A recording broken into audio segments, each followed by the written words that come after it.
me. Red in this light that isn't mine. Finding every reason you can find to question my love. Remember that it's not me. I was never the one who broke your heart. We both know I've been gentle from the start.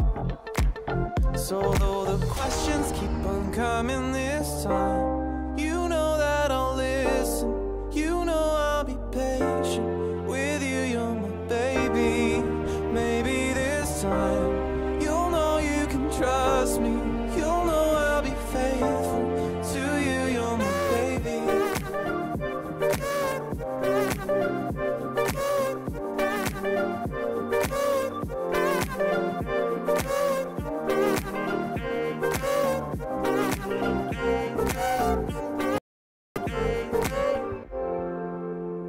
I was never cheating.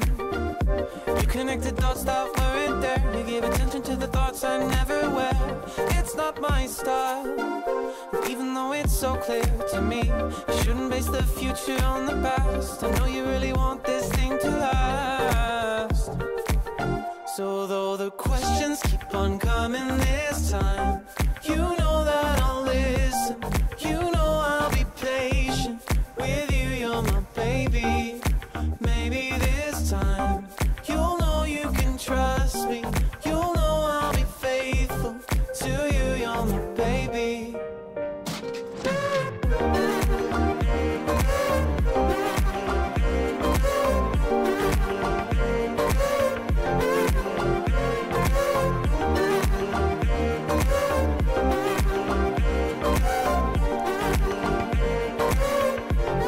I don't wanna fight now. You're barking, you bite now, to prove that I'm right now, that you lost your sight now. I'm holding it tight now, can't see through the night now, to show you my light now, to paint these walls white now.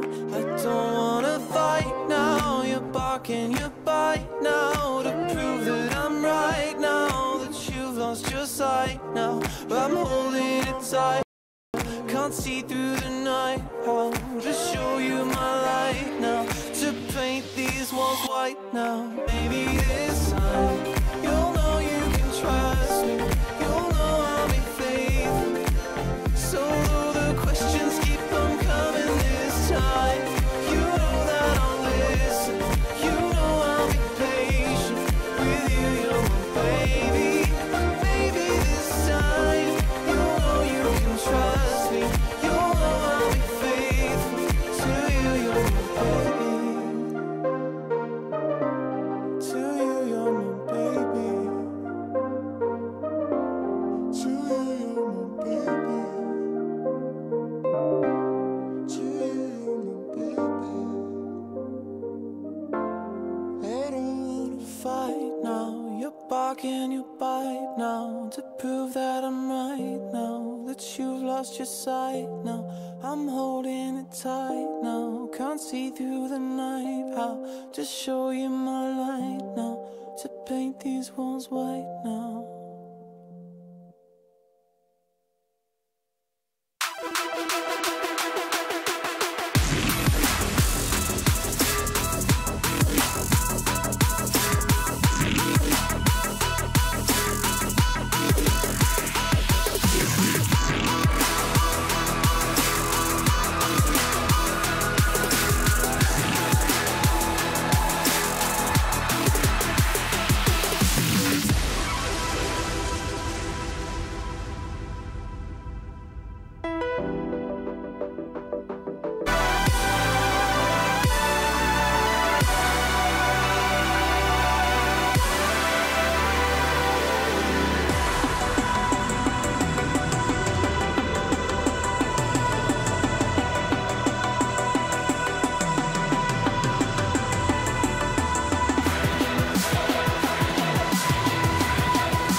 Little clockwork soldier.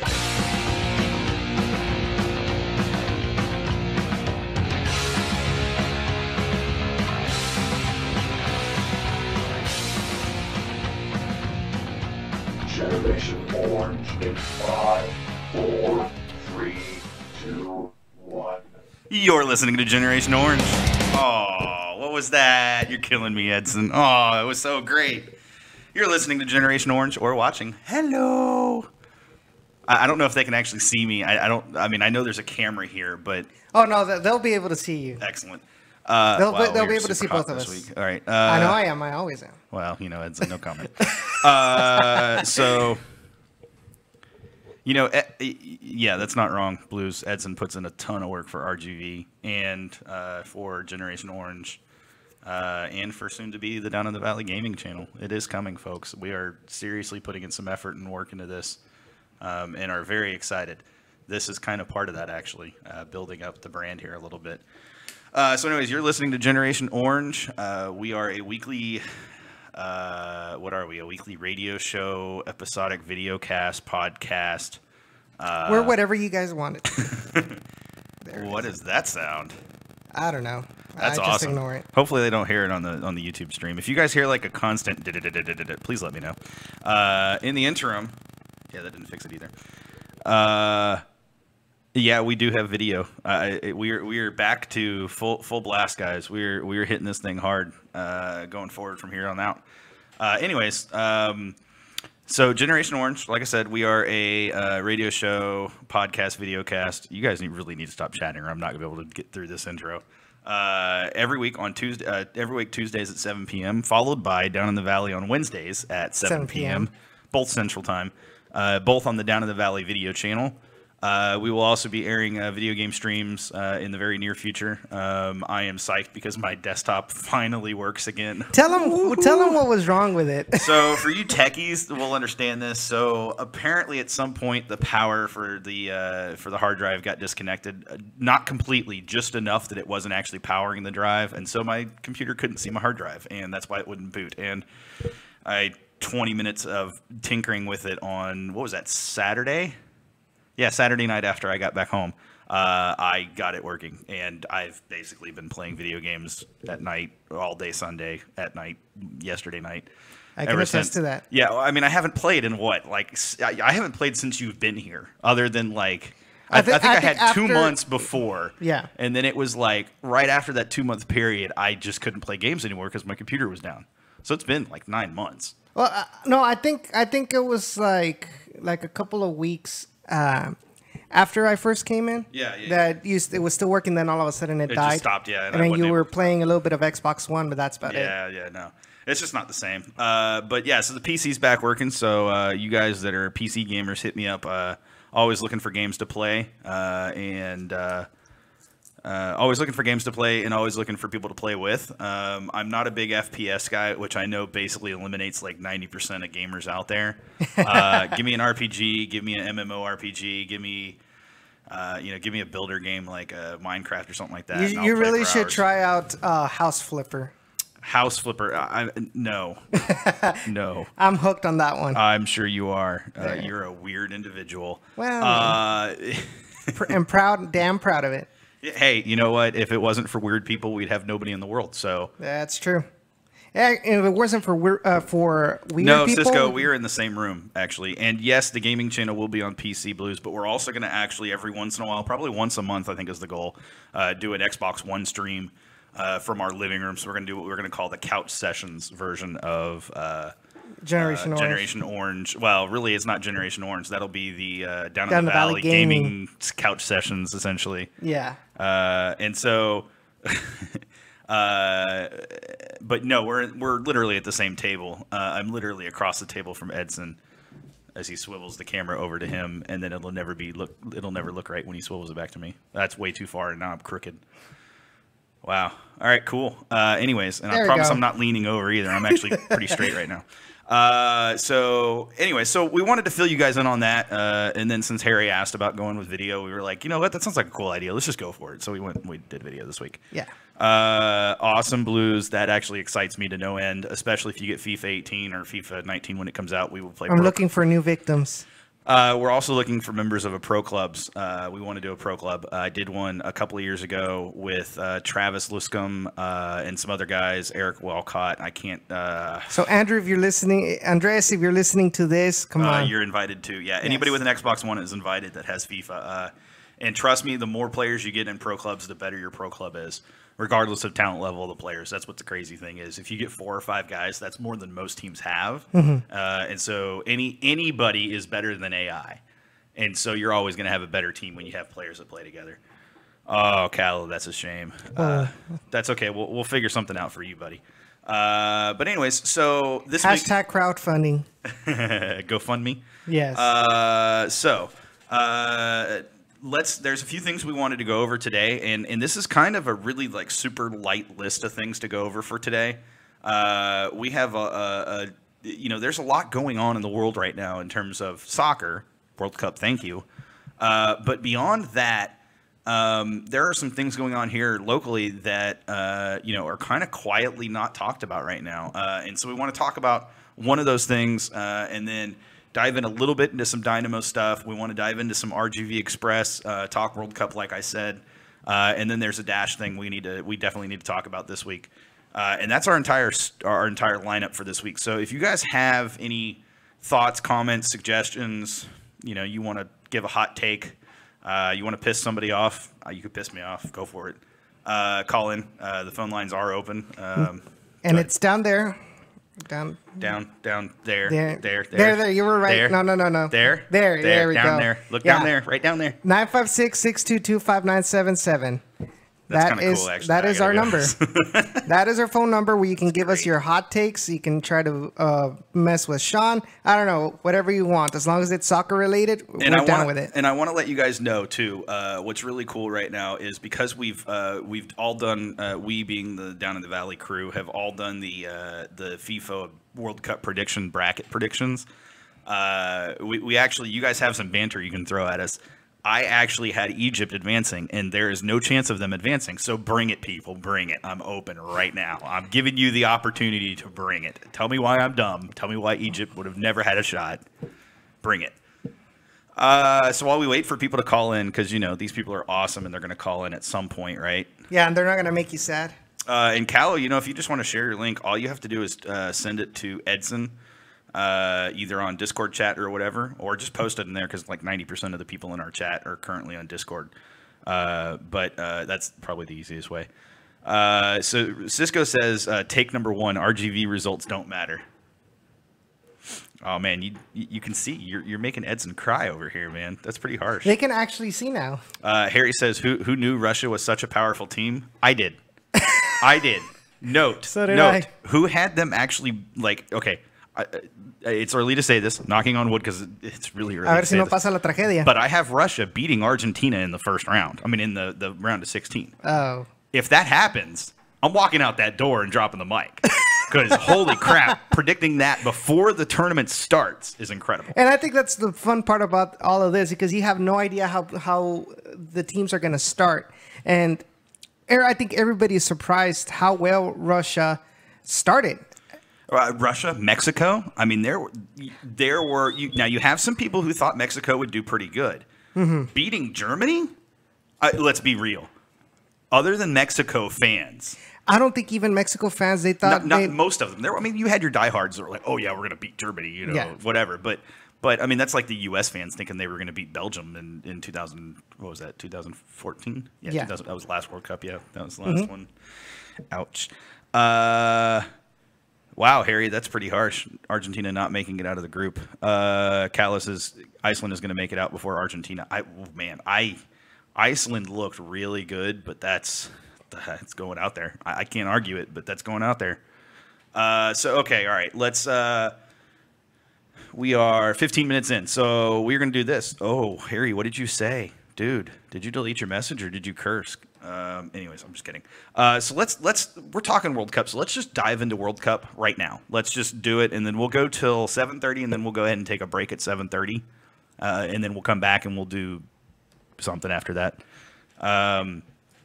So World Cup. So there were a couple of things that happened today specifically. I already mentioned Egypt. Egypt's out now. My big thing about Egypt, I had Egypt advancing. I had Egypt advancing because even a 75 to 80% Mo Salah is still better than that entire Egypt team, but he makes that Egypt team that much better. Now, against Russia, they looked great in the first half. They had chances. Russia was still the better team, but Egypt was better than they normally are. In the second half, Russia took it to them. And I kind of thought that would eventually happen, but I didn't know how long it would take that to happen. My concern is and I said this in the Discord chat, but by the Egypt coach not playing Mo Salah in the first match, he basically surrendered that match. Now, they were playing for a draw. You could tell they weren't playing to win that match. They had chances, but they weren't very good chances. They were playing for a draw. And you're playing for a draw against Uruguay. And, you know, they played it well for 88 minutes and then surrendered in the, I think it was the 89th, something like that. Surrendered, you know, with less than 10 minutes in the match to go. Yes. And they had an opportunity to bring Mo Salah on in the 65th, 70th minute. And yeah, that's a lot of minutes for a guy that's coming off an injury. But at the same time, you not bringing him in basically cost you a World Cup. Because the form that Russia was coming into that match against them today, they weren't winning. So you were giving up that match as a loss. You gave up the opportunity. Even a draw against Uruguay puts you in position to at least advance. You don't even have that shot anymore. So you sitting Mo Salah, regardless if he had the possibility to get hurt again, you basically sat him and ruined your chance of any possibility of advancing in the World Cup. Is the guy's potential injury that big a deal? To me, no. Because guess what? After the match that comes up, the third match, you're out of the World Cup regardless. It doesn't matter. If he gets hurt after that, you would have been in the exact same position. But at least you would have advanced. At least you would have moved forward. So, anyways, the Egypt coach basically screwed the pooch. And him kind of playing things the way he did in that first match. Like I said, he was playing for a draw. And you could tell by just the tactics and how they approached it with subs and everything. It wasn't good. You know, I've always said many times in the podcast that whenever a team, you know, it prepares for a match going for the draw, 9 times out of 10, they're going to lose. You're going in with the mentality you're not going to win. That only leaves you with 2 results, you know, possible.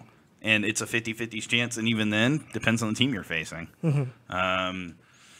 So, completely 100% agreed. And, I mean, we saw it. That's exactly what happened. They went in with that mentality. They came out with a loss. They went into the game today, you know, trying to push as hard as they could. They got a goal, but at that point, it was already 3-0. It didn't matter. Here's a quote that Juan Carlos Osorio mentioned many times through this week before this match. I'm going to say in Spanish first, and I'll translate it. Hay que jugar con amor a ganar, no con miedo a perder. Gotta play for your love to win, not being scared of losing. Yeah. No, and that's a coach that gets it. That's a coach that gets it. So when is he leaving Mexico to come coach the U.S.? Oh, now you want him. I wanted him before. I did. I was okay with him as a coach. Well, for the U.S. That, of course, I say that with the exception of Ernie Stewart as a GM means he's going to suck here anyways because he's not going to have the talent pool to build up what he wants to build up. I'm really not looking forward to who we get as coach, by the way. I think it's going to be somebody from MLS or... I got gut feeling it's going to be a bad pick, whoever it's going to be. All right, so let's move on from that. Let's talk about a screw job that happened today. Poland got absolutely shafted by the referee in their match against Senegal. The referee... Okay, so Poland had the ball, had possession. They get it up to about midfield, and the ball, they get dispossessed right at midfield. Right at this very moment, as they are dispossessed, the ref turns to a Senegal player who is off the pitch getting tended to for a knock and waves him on as the possession is changing. Poland get the ball immediately back. They win it back right away on a good tackle, and the midfielder passes the ball back with an towards his center back / keeper. The Senegal player was already running for it. He came on the center circle, so he was level with the center backs when that pass was made. I don't care how fast your center backs are; they're not faster than a Senegalese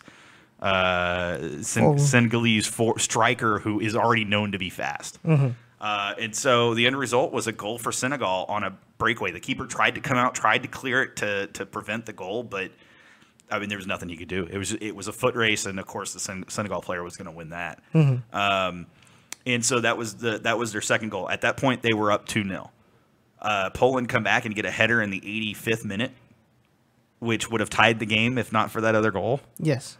Totally. I mean, that second goal totally changed the entire match. And, the referee had some other moments in the match where there were some questionable things. They weren't bad calls necessarily, but they were ones where, okay, you're normally not going to make that call as a referee. Okay, that's normally not how things are handled, that sort of thing. There was a lot of jersey tugging going on that wasn't called. Just stuff like that. That was just, stuff that didn't quite add up or quite make sense. And it's frustrating because Poland is actually a pretty solid team, but Senegal are going to possibly even win this group after the result today. And, I don't have Senegal advancing, and it hurts because they shouldn't be they shouldn't be in that position right now if it wasn't for the ref. And everybody will say, well, you got to play, you got to play regardless of the ref. And you're absolutely right. And Poland did. They played actually a pretty solid game. They had chances, and their chances weren't as on target as they'd probably like. But at the end of the day, Senegal won. All the more power to them. But it was just frustrating because it's like watching those two matches today. It just hurt me to watch those two matches, not because the results didn't go my way, but because there were things that could have gone. Things that could have been done to sway those results differently, or at least give the opportunity for those results to sway differently. Yes. And you always hate it when a referee essentially dictates a match, or essentially changes the outcome of a match. And by him waving that player on when he did, and all he had to do was wait until after possession had settled down to wave the player on. But it just put Poland in a bad position. It made the referee look terrible. I mean, they kept talking about it for 15 minutes after that on the broadcast. And you just, as a referee, you can't be the center of attention. And here this guy is. He's now the center of attention for not only this match. Poland's pissed, understandably so. I would have been, if it had been the U.S., I would have lost my crap. Like, you would have seen me on Twitter. I would have had 30 tweets in a row and a rant about how FIFA's corrupt and sucks. Harry's like, so did Poland get CONCACAF? Yes, actually, that was and I don't know who their ref was, but it wouldn't surprise me if he was from either Central or North America. Let me tell you who it was. It was apparently.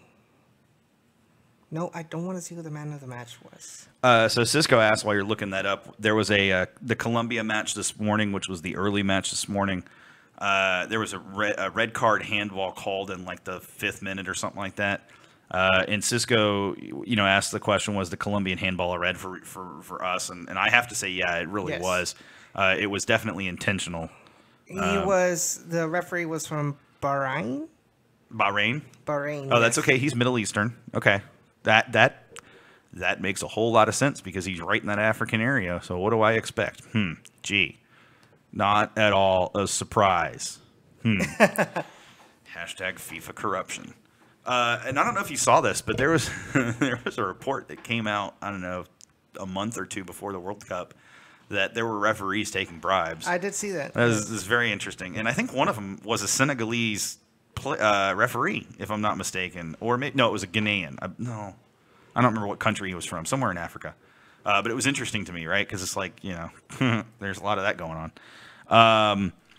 Cisco says... We're talking about, the Colombian red card. Refs always try to refrain from red carding a keeper when they award a penalty. What's the difference there? Yeah. The difference there is it was an intentional handball. It was an intentional play, and the intent is what makes that a red card, and the intent does make it different. And yes, I know Bahrain is part of the Asian Federation. Blues fan, I'm aware of that. So, but let's be honest, the Asian Federation is just as corrupt as the African Federation. So there's not a big difference there. Apparently, Edson decided now would be a great time to walk away from the computer. I think he's going to the bathroom. You guys give him crap when he gets back because he's giving crap right now to the toilet. Carlos says he posted a nice video of Lundqvist. We're going to talk about that in a minute, Carlos. So we'll get to that here in a little bit. But But all right, so I think now's a good time for us to go on break. But before we do, let's tease our next segment. We've kind of beat the World Cup drum. I was gonna say what the next games are for until next go week. for it. Yeah, we got time. Go for it. All right. We're not in a rush. So nice. All right. So from today till next Tuesday, before we meet again, tomorrow, Wednesday, June 20th, Portugal and Morocco will face off at 7 in the morning, and then Uruguay versus Saudi Arabia at 10. Iran and Spain at 1. So what was that first match? Because I want to know if I should sleep in or if I should wake up early. Portugal versus Morocco. Oh, okay. So yeah, I should sleep in and just ignore all of the games tomorrow because they're all going to be crappy games. No, I'll be listening to it because mi comandante is going to be on. I'm going to have it on. That doesn't mean I'm going to watch it or be like super tuned in or anything. But all right. So there's games happening tomorrow. I mean, if you're into those really snooze fest type of games and games. Oh, Callow, I haven't even began. Put it away, Edson. Put it away. Geiger has the Morocco match, so maybe I will watch that match purely for the entertainment of watching a Geiger World Cup match. It'll just be a disaster. I mean, that's what Geiger is in general. I thought. Yeah, I know. The Portuguese international diving team.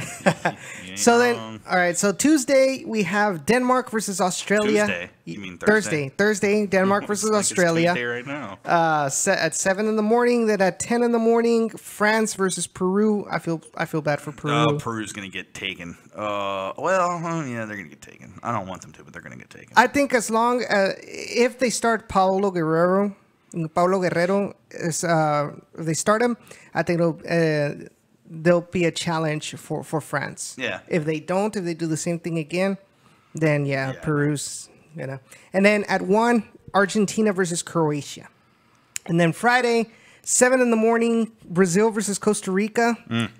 At 10, Nigeria versus Iceland. And then at 1, Serbia versus Switzerland. So wait a second here. I got to call you out for this. You're currently wearing a Colombian kit, and you also have the Mexican kit that you brought out. So why wouldn't you just wear, or is that a jacket? That's a jacket. Okay, so I can understand why you wouldn't wear that. All right, I'll give you a pass on that one. But I was about to say, Colombia and Mexico, dude, that they're not rivals or anything, but that's just confusing. Harry's like, I need a Wells Fargo sign in the back. Cisco says Geiger was voted best ref at the last World Cup. He was at that, and he wasn't bad at the last World Cup, but he definitely came back a very different referee after that. That's for sure. So, all right, we're going to go ahead and go to break. When we come back from break, we're going to end the World Cup discussion, which we kind of already have. And we're going to begin discussing the Dynamo match that happened last night. Open Cup again. BBVA, the Open Cup match against Minnesota FC United. Was it really a soccer match or a water polo match? Or was it Minnesota United FC? No, it was MUFC, Minnesota United FC. MNUFC. Yeah, MNUFC. What'd you say? I'm sorry. Was it a soccer match or was it a water polo match? It was a soccer match, apparently. It while it was raining, the match was still relatively dry. So kudos to those of you who made it out. Unfortunately, when it rains and it pours like that and there's potential street flooding, I am activated for remote support for the region. So I had to sit at home watching stuff happen on my computer. Sad times happened. All right, we're going to break. Let's go to break. All right. We'll be back.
Can you feel it?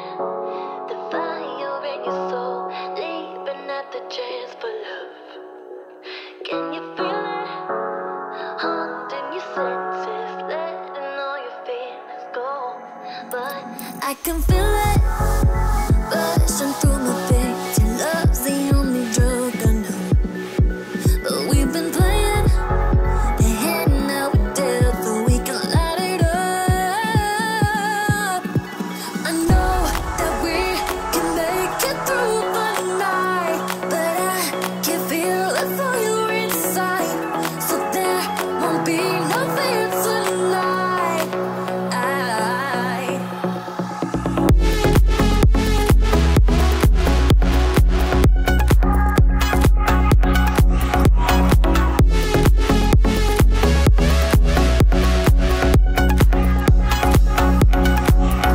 We crossed the line, and now it's clear to see the light behind the suffering. Believe we'll finally be free.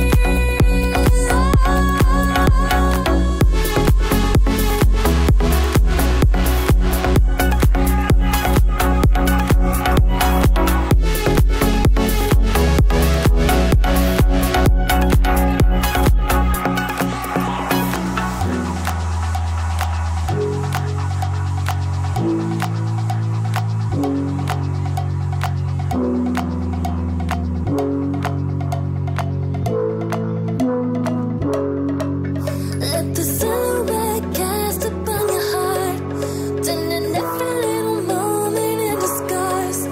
Baby, it's our chance to make a start, so we can fly. I know that we will make it. I know that we will make it.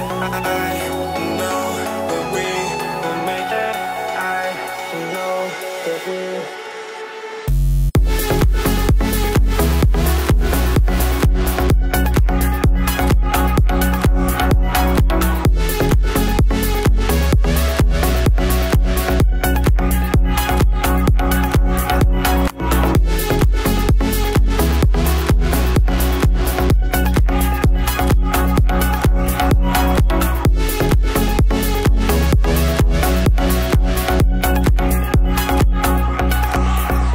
I know that we can make it through the night, but I can feel the fire inside, so there won't be no fear tonight.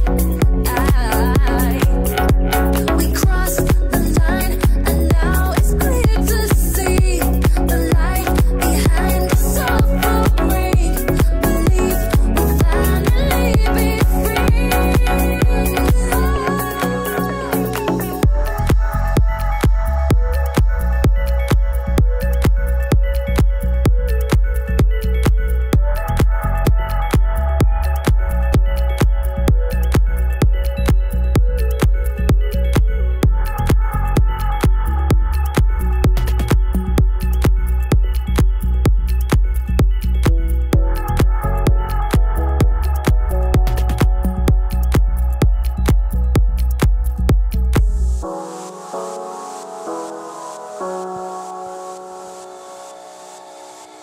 It's gonna do the.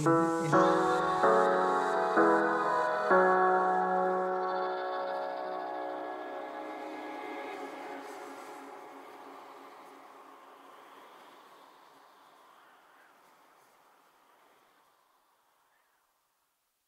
A real clockwork soldier.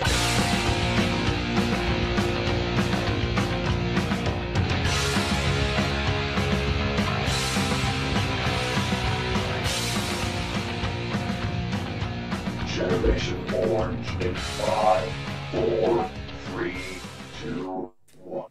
And we're back. You're listening to Generation Orange, a video/radio show /podcast on YouTube, because that's where we're at. And that'll be in the probably long term, maybe. Yeah, it seems like it's going to be that way. And also, of course, SoundCloud and Google Play Music and Stitcher. Yes. Still waiting for that audio from like 4 weeks ago. I'm supposed to upload because don't keep getting it.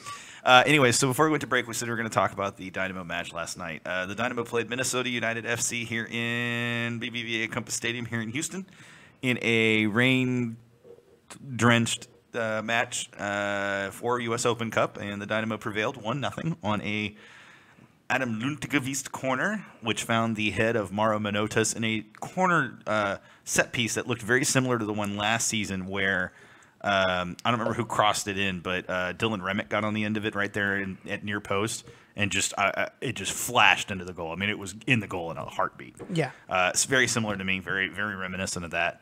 And I could not be happier for Mauro, who needed a goal like that, I think, to spur him on. And it's rough for me, right? Because it comes after, like, in the middle of the World Cup break. Yeah. Like, you couldn't have done that before the World Cup break. So at least I could have been like, okay, he's starting to find it. He's starting to get his rhythm back. He's starting to improve. No, you're going to wait until the World Cup break when I said I was only going to give you till the beginning of the World Cup break. Anyways, with that said, one of the big storylines coming into this match, which was the result of the lineups when they were released, Minnesota United, their DP, designated player, was in their starting 11. And unsurprisingly to Dynamo fans, but apparently surprising to everybody else in the country, the Dynamo did not start Elise or Kyoto. I have lineups right here. So why don't you go ahead and read those lineups? Okay, so we'll start with the Houston Dynamo. Houston Dynamo started with Chris Seitz on goal, Kevin Garcia, Alejandro Fuenmayor, Philippe Senderos, Adam Lundqvist, Eric Alexander, the Birdman, Eric Bird, Arturo Alvarez, Luis Gil. Yeah, you're doing good. Memo Rodriguez, and Mauro Manotas up on top in a 4-2-3-1 formation.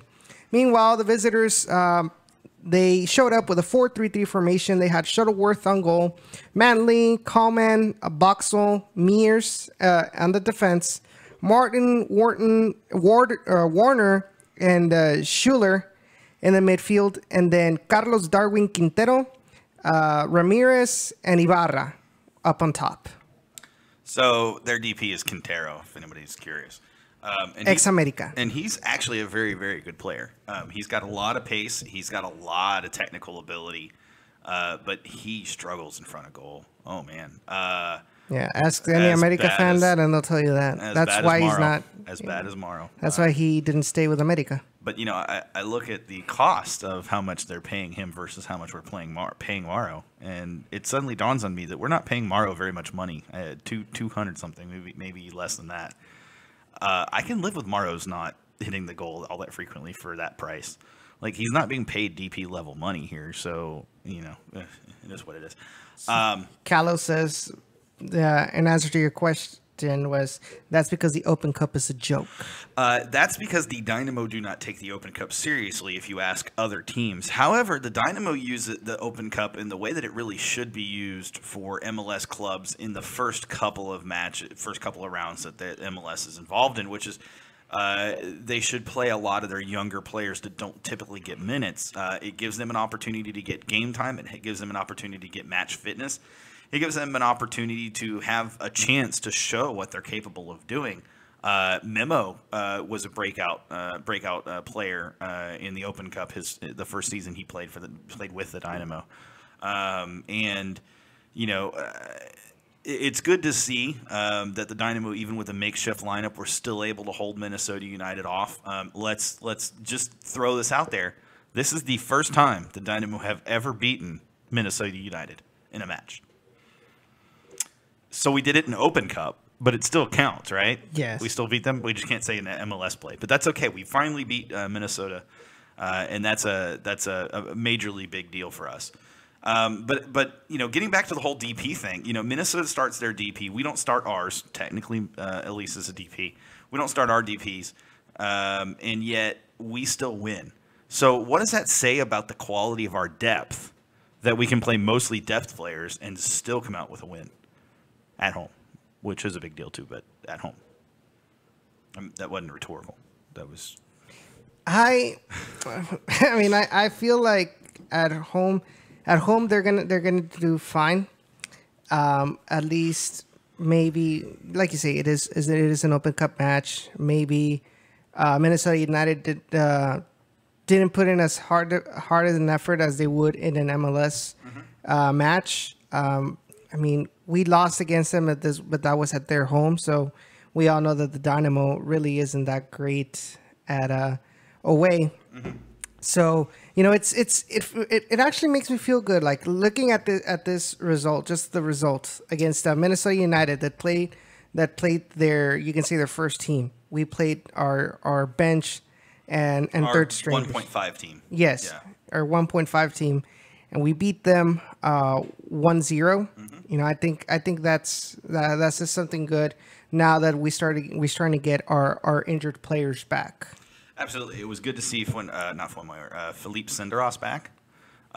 It was good to see. There was actually a moment in the game where I was getting worried about Senderos, and I think you were outside when it happened. I was I'm like, sure I was. because I believe it was Ramirez that slid onto him like really late, and he was like, Senderos was on the ground for a while, and I was like, that's oh, a no. veteran delaying tactic. That's totally. But still, he was like I just felt worried because he's barely his getting back. injury history and everything else. Yeah. No, I feel you. That's that's a danger with Open Cup though. Is you play your players and you play starters and there's a very good possibility that one of them could come out of that injured.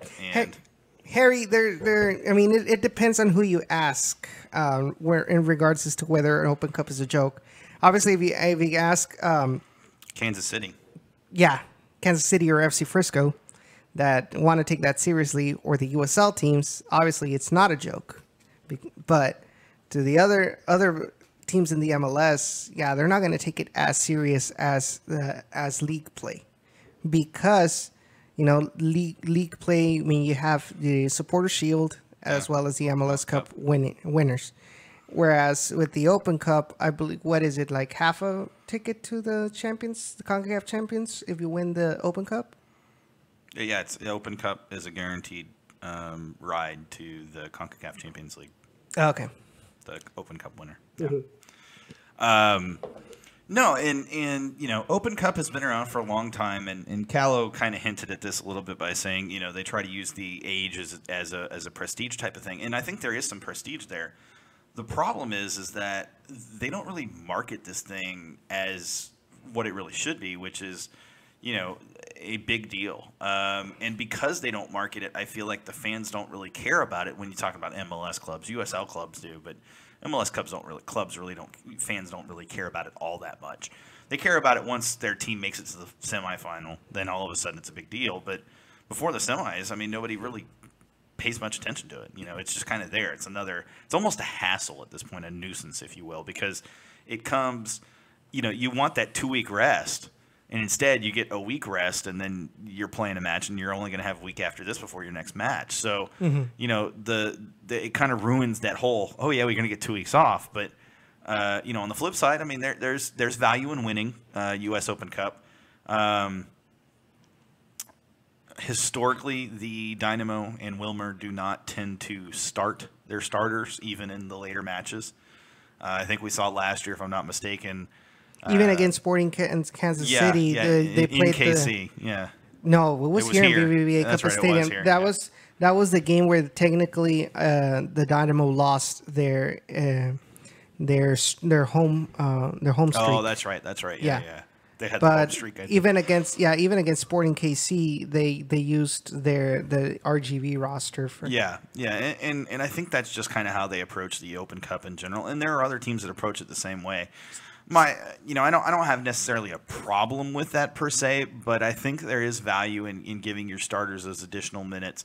However, I think the Dynamo have also been on the receiving end where, you know what? I don't know if we had much of a choice in playing our starters at that point, because they were coming off of like 2 or 3 matches before that within a very short period of time.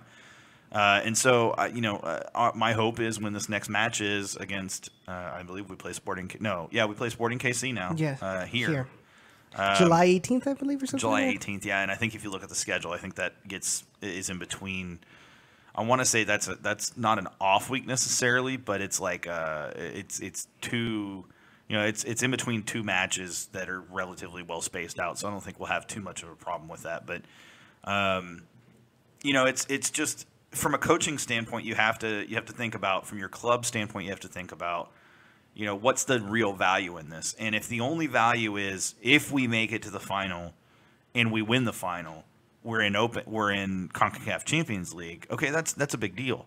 But you have to go through 8 other MLS franchises before you get there. Well, not 8. You have to go through 4 MLS franchises before you get there. And so, it's not to say that you can't. It's not to say the Dynamo don't possess the capability to do that. But are you willing to focus on that over MLS league play, where a match or two can actually determine your fate at the end of the season, whether you make playoffs or not, and even dictate positioning in playoffs? And I think the Dynamo just feel like MLS Cup and playoffs are more important, and MLS league play is more important than U.S. Open Cup play. But yet, if the young players can come in and the RGV players can come in and prove that they're talented enough to continue winning, then that's a good sign, a very good positive, and does make me wonder what the struggles are at RGV right now. We'll get to that later on. We're almost there. So Which is why Blues fans saying that it's 5 games in 14 days, and that the Open Cup game is the second of the 5. Oh, okay. So it is a very short rest. Well, or no rest whatsoever. That's awesome. Then away to Colorado, home to SKC for Open Cup, home to Frisco, home to Philly, and away to Portland. Home to Frisco comes in the middle of that? Oh, crap. Yeah. Another comment that I saw is that Harry says, you fix it by bumping the money and have all pro teams enter at the same time. It's not going to change. And his point of having it on a broadcast network and is at the end, it's all about money and Open Cup games, really, especially if the MLS teams are not going to use their starters. And there's not going to be money in it anyways. What they need to do, to be honest with you, is they need to have a tournament that takes place with the lower divisions, and then the top 2 teams that win out of that, they advance to Open Cup, and then Open Cup is just MLS clubs and those 2 teams. And it's basically the same as it is now. The only difference is the actual tournament is shorter. So now sponsors aren't paying for as many matches. And because it's MLS clubs from that point on, you are pretty much guaranteed an MLS club is hosting, which means broadcasting is a whole lot easier. So the money's a lot easier to figure out. And travel's a lot easier to figure out because it's mostly MLS clubs. And they would know that Open Cup, I don't know how you change the name of that, but whatever. The Open Cup becomes more valuable at that point for MLS clubs because now it's truly a season tournament. I really wish they'd move it to preseason, though, where all tournaments really should be. Mm-hmm. Why do you have a tournament in the middle of the freaking season? That is dumb. Absolutely dumb. So you say that for every league in the world? It's different for Champions League over in UEFA, and here's why. Because leagues actually give off and will change schedules for their teams. MLS hardly ever does it. They will to some extent, but this is a perfect example. Dynamo advance in the Open Cup, there's no schedule change. Mm-hmm. So... Unless it's like Galaxy the FA Cup, you look at the FA Cup over in England, and they will take a week or 2 off for that. All teams participate in those week or 2. And if a team advances, they have off that week from playing matches. They're not playing a league match the same week that they're playing an FA Cup to some extent. Now, there is a little bit of shifting of schedule. Sometimes they're going to have to play extra matches because you just have to do that in the season. Mm-hmm. But it's a lot less over there than it is over here. Over here, we just try to cram it in wherever we can. And it's just a terrible way forward. Because you're not going to get good quality soccer when you have 5 matches in 13 days. You're just not going to. You're going to end up with crap soccer for at least 2 of those matches. And if those are MLS doesn't want it to be their matches, so it's going to be the Open Cup match. Yeah. I'd love to see what SKC's 5-match stretch looks like. I guarantee you they're not playing 5 matches in 13 days. So, of course, we're going to tank the Open Cup match against SKC. Of course we are. because we don't there's not a team that's going to want to play all their players for 5 matches in 13 days. There's no way to balance that comfortably. God knows we got to get our center backs on our center backs and midfielders back by then. Because if we don't, we are going to be in serious trouble. With that said, I had a thought. And it just escaped. Just quick comment. Harry says Open Cup has to worry since even the USL is looking at developing a Cup series because they are not happy with Open Cup. And that's a fantastic point, and I think a very, very honest point. And I don't think it's on MLS. I think the problem is that they try to cram this thing into the middle of the season. Why not do it in preseason? Because teams aren't sharp in preseason? Your teams aren't sharp in the middle of the season when you're playing half of players that aren't MLS players. Or, for your USL clubs, that's the only time they're going to have a chance. USL clubs in preseason would have a better chance than they would at the middle of the season because teams aren't as sharp at the MLS level. Right now, you're giving it to an MLS team every time. And Callow says a lot of federations have their national tournament in the middle of the year, but they do not have the round of 8 and beyond in the regular season. And that's a good point as well. And Cisco says they also don't end the regular season with playoffs, which is very true. If we didn't have playoffs, November would be the perfect time to have it. I don't think that's off base at all. And really, if you look at it, FA Cup is one step below their champion. The Premier League champion. FA Cup is considered a pretty big deal over there. Now, it's lost a little bit of that luster the last few years, mostly because it's been Arsenal there every year, because Arsenal sucks. But it's still valuable. There's a whole lot more money in FA Cup than there is in US Open Cup. Now, there's also a whole lot more money in winning Premier League than there is in winning MLS, Supporter Shield.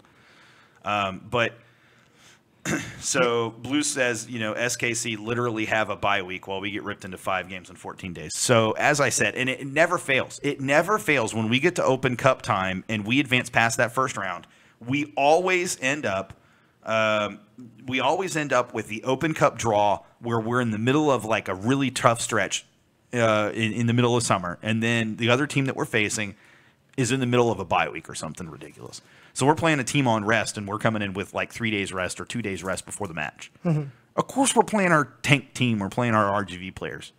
Hell, I'd be bringing 13 RGV players up, and I wouldn't play a single Dynamo player. I mean, I'm just being honest. I think you would too, if you're really honest. Can we just play it at HB Park then?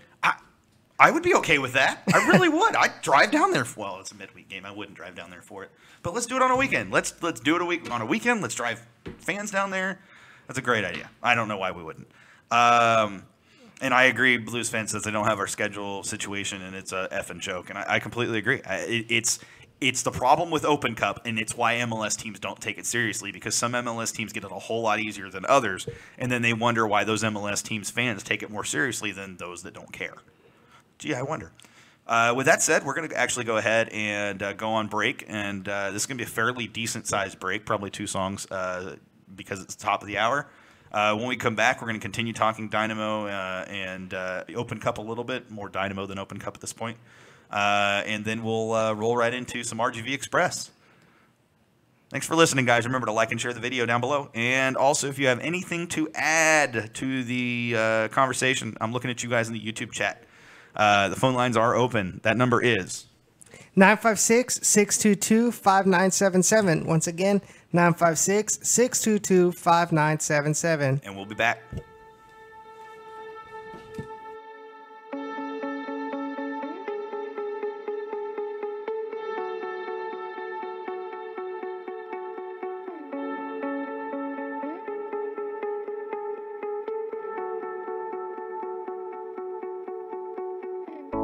When times are down, you know I'll be with you.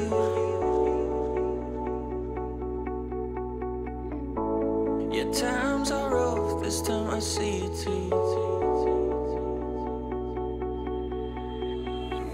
All this bullshit drama, I can see right through. Everybody wants something they can't have, so they gon' put it on you. Wherever you go, yeah, you can take me there.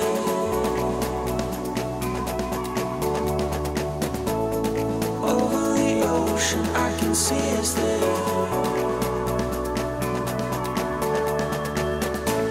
Let's run away and be forever young. We'll catch the sun where there's no need to run.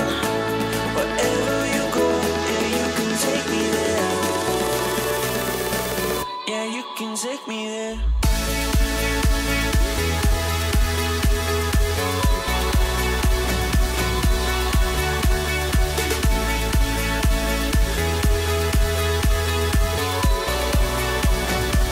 Yeah, you can take me there.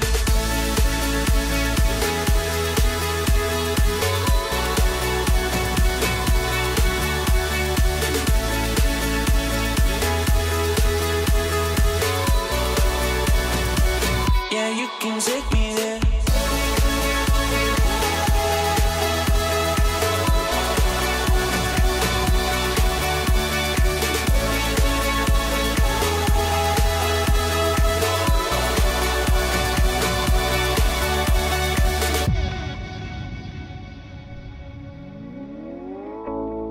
I see you, and you see me too.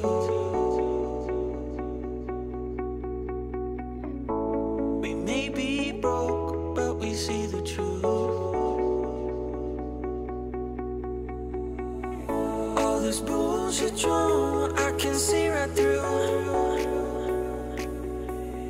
Everybody wants something they can't have, so they gon' put it on you. Wherever you go, yeah, you can take me there.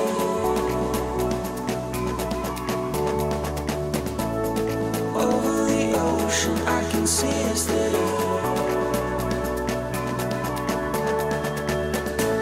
Let's run away and be forever young. We'll catch the sun where there's no need to run. Wherever you go, yeah, you can take me there.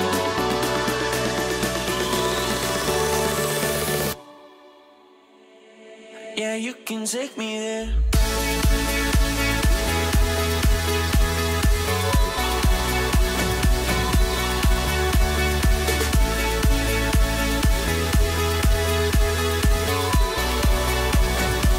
Yeah, you can take me there.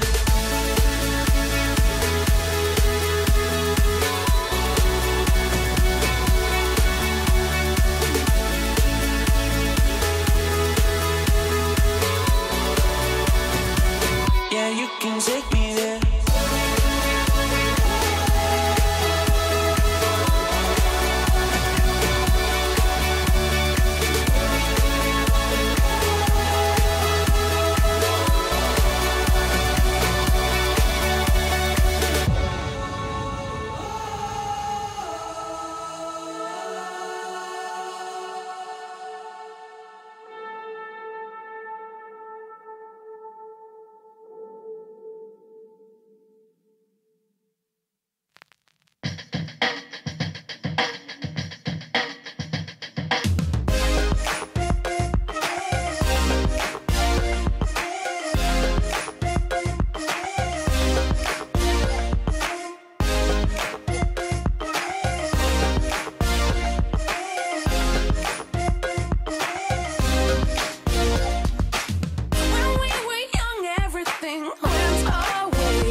Can't read what you're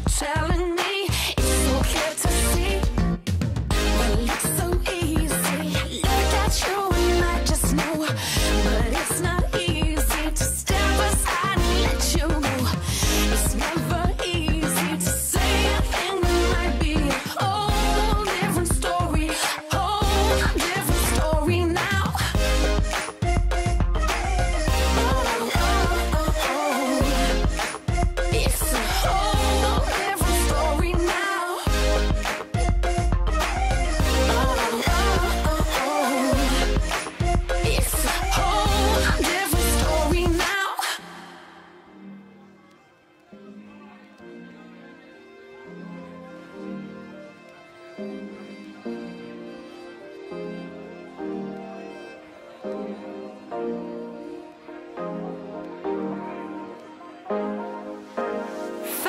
out. We've got so much that we can work out. There's still so much that we can find out. We've got so much that we can work out. There's still so much that we can find out. Oh, oh, oh, oh. It's a whole different story now. Oh, oh, oh, oh. It's a whole different story now.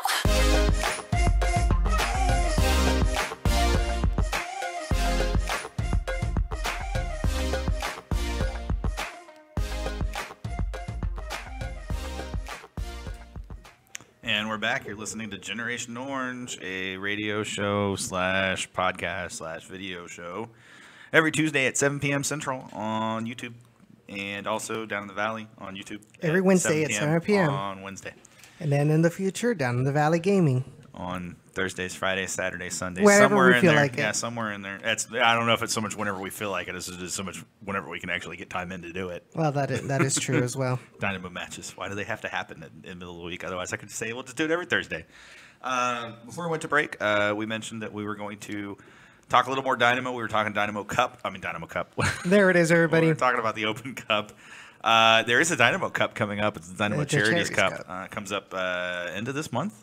No, beginning of next month. I Sometime. already asked for my press pass. Is it 25th? 29th or something. 29th? That sounds Hold on. right. 29th. 25th, I think, is a Friday. Yeah, 29th is a Friday. Yeah, 25th is a Monday. Oh, crap. I got something going on the 25th. I don't know what it is. It's awesome. I'm going to have to look at my work calendar because I'm sure it's work-related. All right. So, we talked to Open Cup. We talked a lot of Open Cup. One of the things that some fans get a little confused about is why the Dynamo or why RGV don't get to participate In Open Cup? In Open Cup. And so I was going to actually throw that to you because I know you know the answer to that. I know it as well, but I figured you would appreciate answering that question because you've had to answer that question before, I'm sure. Yes, and I believe actually Harry gave me an article about it as well. But basically, it was first said that that was because the Dynamos said no, that RGB was eligible to participate in Open Cup, but that the Dynamo made the decision with the Soccer Federation that they did not want the RGBFC Toros to participate. But the real reason is that because the Dynamo has complete control over the technical aspects of the team. So any affiliate in which an MLS team or a team from any other league has 100%, control over the technical aspect of a team is not eligible for the U.S. Open Cup. Yep. That rule was literally created for the Dynamo, let's be honest. Because before that, it was just if they were owned by an MLS club, they couldn't participate. And then it was Dynamo came in with this hybrid ownership, and suddenly the rule was created that your club couldn't be, or your USL club couldn't be technically managed by the Yeah. MLS club. Like, okay, just say you just don't want RGV to participate. Just be real. Like, you didn't need to come up with a rule. You could have just said RGV is not allowed to participate. It would have pissed off RGV fans, but at least you would have been honest about it. Yeah. Maybe they expected there would be more clubs coming in with this hybrid model, but I don't think we've seen another club come in. Maybe one other one? Well, Reno 1868. Yeah, with a hybrid model. But Reno has a little bit more of a... Reno's kind of more like the Vipers and Rockets kind of thing. Where even the they Reno, have more control. Yes.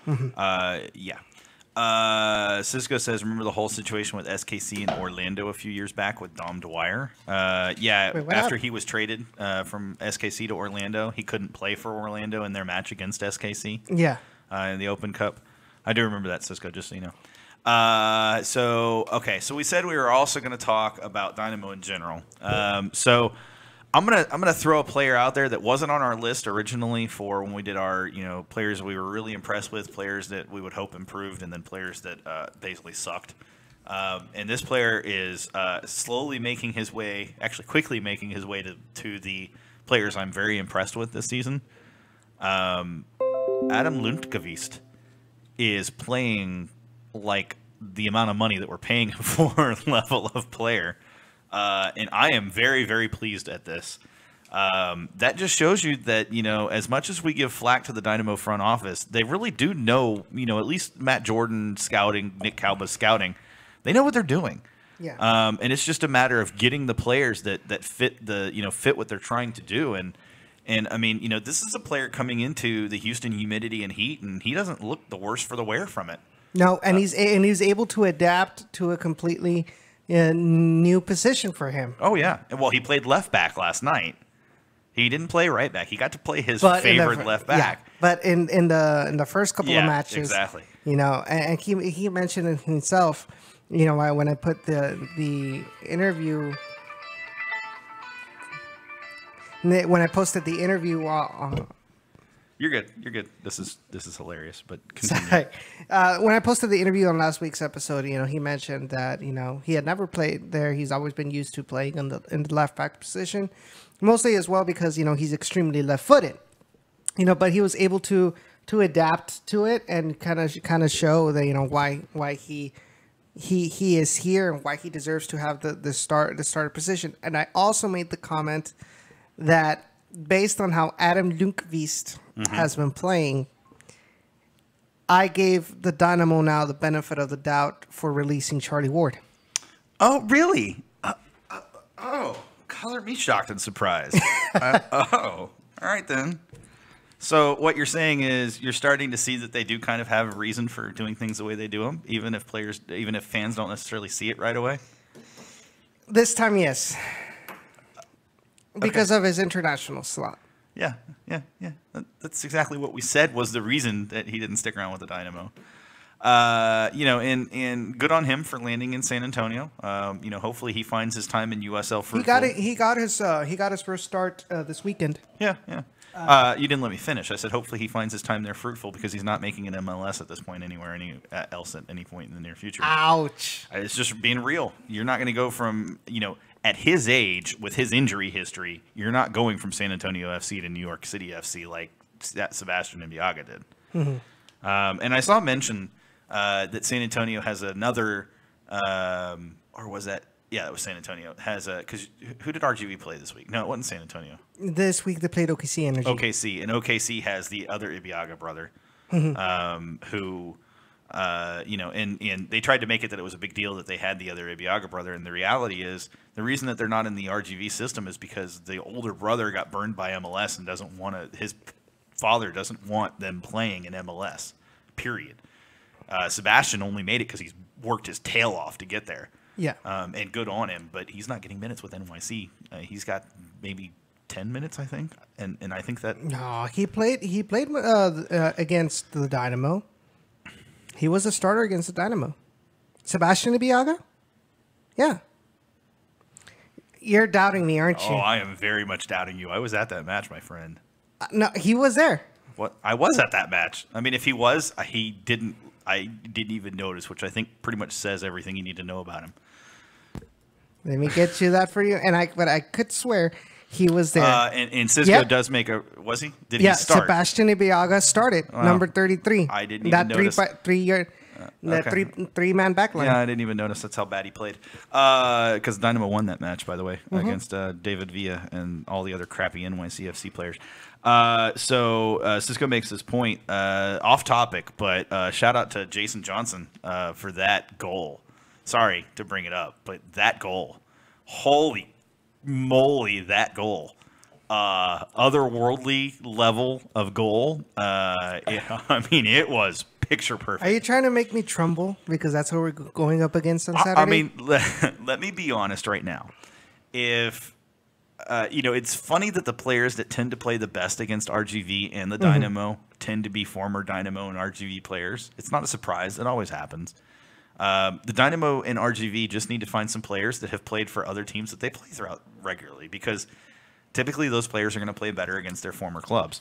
But man, Jason Johnson's shot, the audacity to play that ball the way he did, and you can't. And I'm assuming that was Nico Cordy in goal, right? Phoenix Rising hasn't played against. Oh no, who were they playing? Phoenix played, if I'm not mistaken. They were wearing orange, so I was confused. Then it was probably or Tulsa. White and orange. Yeah, it might have been Tulsa. It was Tulsa Roughnecks. See, I knew the color at least. Give me credit for that. Anyways, no, I felt so bad for that keeper.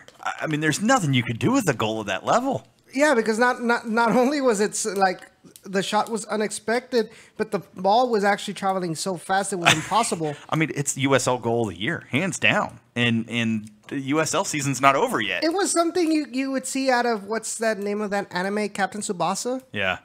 No, I mean, it was that kind of goal. Yeah, it was, and Jason Johnson has scored a couple like that. Mm-hmm. But that is by far his most epic goal, period. Good on him. Former Dynamo player. Good to see. Definitely to see former Dynamo players at least doing something, because they're not doing it with RGV. Sorry. While we're talking about Dynamo players not doing it for RGV, it's about time for RGV Express. Da, da, da, da. What a transition. Wow.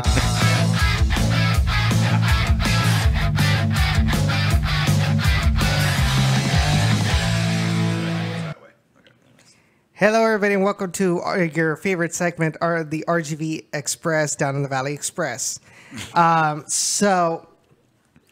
Not really about.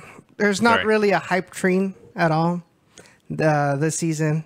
A lot of RGV fans are getting desperate, including myself. I've kind of lost hope. Let me ask you a question. Hold on. Let me just finish. Yeah, get it out. Get it out. Go ahead. Get it out. Do I need to go get you some tissues? No, I'm good. So basically, we went up against this OKC Energy at their home.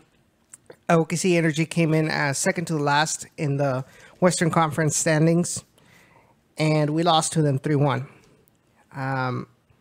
At the end, it was just a complete cluster F, in which they were desperate to try to find the equalizing goal in the last minute. Corner kick in favor. Nico Cordy goes up to try and look for a shot. But in the counterattack, everybody was up there except for Pablo Aguilar, who was kind of like on the outside of the box. And was it Miguel Gonzalez? I think that's the name of the OKC attacker. Pretty much ran towards the goal. There was nobody except for Pablo. And then, like, at the end, I guess he gave up. And so Gonzalez just goes and almost walks up to the goal and just taps it in. It was just like it just hurt my ego the way how easy that goal was, and it really led me to believe, man, this is done. Like I think the team's morale has hit a huge bad low. Yeah, Blues says that game was downright depressing. Yeah. So you're not the only one. I have a question for you, and I wanted to ask this a few seconds ago, but I'll ask it now. Mm-hmm. So in relation to you saying there's no real hype train this year, and obviously RGV is having their struggles. Do you find, and this I need you to pull yourself out of that RGV fandom for just a minute and be that objective observer from the outside looking in. Do you find that RGV fans are now more engaged because of the team struggling than when the team was good in that first season? Like, are they more engaged? They're more willing to talk about the team. They're more willing to talk about the struggles than they were willing to talk about how good the team was. I think it has a lot more to do with the fact that the team name is out there and that people have been going to the stadium, mm-hmm. and so people are kind of like, you have your hardcores mm-hmm. from the Stampede, and you have some others that are starting to feel a certain attachment, a certain love to the team. I'm starting to see a lot more RGV Twitter users have on their description, RGVFC fan. And So they're all coming out of the closet. They're now, is what kind you're of saying. They're kind of coming out, and I have on my tweet deck. I have the RGVFC the search results, and I'm starting to see a lot more people start commenting. In a bad way, well, this team is horrible. Out, Dynamo out, yada yada yada. So I guess you can say that the name is starting to grow a little bit organically, as far as the social media is concerned. But I feel like it could be better if results are actually starting to come in, because then a lot more people would be willing to kind of share their love for the team, because it's difficult for a lot of these fans to kind of be happy or proud of being an RGBFC Absolutely. fan when you're just losing, and especially with this game, you're like, okay, like even the players gave up, so I guess I should just give up too. So Cisco asked, and this is definitely a very good question, but and Blues fan answered it, and I actually agree with Blues fan. But which franchise, in your opinion, has been more successful in their history, RGVFC or the Houston Dash? I know the answer to this question, and it's a valid answer. It's the one that Blues said right below that. I would say RGV. Okay, why? Mostly because of their number one, their first season with Wilmer Cabrera, made it to the playoffs. Could have made it to the second round of playoffs, Absolutely. but mental mistakes. # Absolutely. mental mistakes. And number two, because technically, in the eyes of the Dynamo, they're doing their job, which is kind of picking out potential future first teamers. Absolutely, And- and we're seeing it for sure. Yeah. Whereas the Dash has been, for the most part, always hitting lows, not getting results. But then again, that's something that the front office, the Dash front office, kind of shoots themselves in the foot. Constantly. Yeah. Well, we say that, and we're going to get into this here in a minute, but they made a trade yesterday. No, today. Yesterday. That was yesterday. They made a trade yesterday that I think is definitely proof that they are beginning to. Are they reacting now? Finally. I wouldn't say reacting, but we'll discuss it. We'll discuss it here in a minute. We'll get there. We got a couple minutes before we get there. Callow says, I want the Dynamo to change RGV's name to Dynamo 2. They should have done that in the beginning if that's what they were going to be using RGB for. That's what I say. I don't think At least you're be wrong. realistic. Yeah, or at least call them the RGV Dynamo. Why not? Yeah. I do wish that I can't wait for USL 3 because that'll be where RGV is going to go. I don't think that's even a question at this point. And I could just see the frustration building in your face. Literally, the muscles in your face tensed up right as I said that. Oh, that was incredible. Are you on camera? Because everybody would have seen that. I'm on that camera. That was fantastic. So Cisco says all RGVFC fans have to do is look at the Dynamo as an example of how quickly you can turn it around. Missed the playoffs 3 consecutive seasons and finished dead last the season before making it to conference final. I want to counter that, and I hate to be devil's advocate in this case because I actually agree to some extent with that. Hello, darkness, my old friend. I've come to talk with you again. And Cisco's not wrong. There were some hard years for the Dynamo. Oh, you can keep playing it because we're gonna beat this one into the ground. But Hashtag copyright. good call. Yeah, maybe you should stop that. Yeah, I don't know if they'll actually play that far into the video to look for that sort of thing. Anyways, they're all ragging on you so hard. You looked really like you did. You just looked like you were just downtrodden. The difference between RGV and the Dynamo and the RGV struggles right now versus the Dynamo struggles before. The Dynamo were able to right the ship because they were able to bring in players that increased and raised the talent level very quickly. With RGV, and we've talked about this on Down in the Valley, and if you are a Dynamo fan, you need to tune into Down in the Valley every week, Wednesday at 7 p.m. Central on the same YouTube channel, because these guys talk about it all the time, but the struggle for RGV is that the Dynamo control who they bring in for their players. And the Dynamo aren't bringing in players to improve the team. They're bringing in players to improve their team. So I want to go up on this matter because it was talked about last week. I hate you, sad Listen. Toro's hour now. So last week we had Is that the real reason your name is Blues fan? so last week we had Greg Luca, who is a reporter for the sports. I was just going to add to that. Greg Luca was fantastic, and I hope you guys can get him back on. 'Cause, We will. Wow, that was incredible. So one of the things he mentioned was last season, RGV, the board of executives, actually wanted to bring in a veteran player. I'm assuming the way Greg Lucas said it from Liga MX. Somewhere, possibly, yeah. Somewhere that the fans there in the RGV would recognize. Which you have to assume is Liga MX. Yeah. Yeah. So they already had this player in mind. They went up to the Dynamo. Oh, it must have been Kubo Torres before he was sold. Oh, God. Yes, he could have gone to RGV. He could be y'all's premier player right now. Just well- imagine how great that would have been. You guys would still be losing as bad as you are right now. It's just you'd have Kubo to cheer you on from the bench because he wouldn't even be starting because he sucks that bad. Sorry, I had to go there. Okay, you can go ahead, Edson. I'm sorry. So basically, they went up to the Dynamo and they flat out right then and there said no. Yeah. Because we're not interested in this player. Why?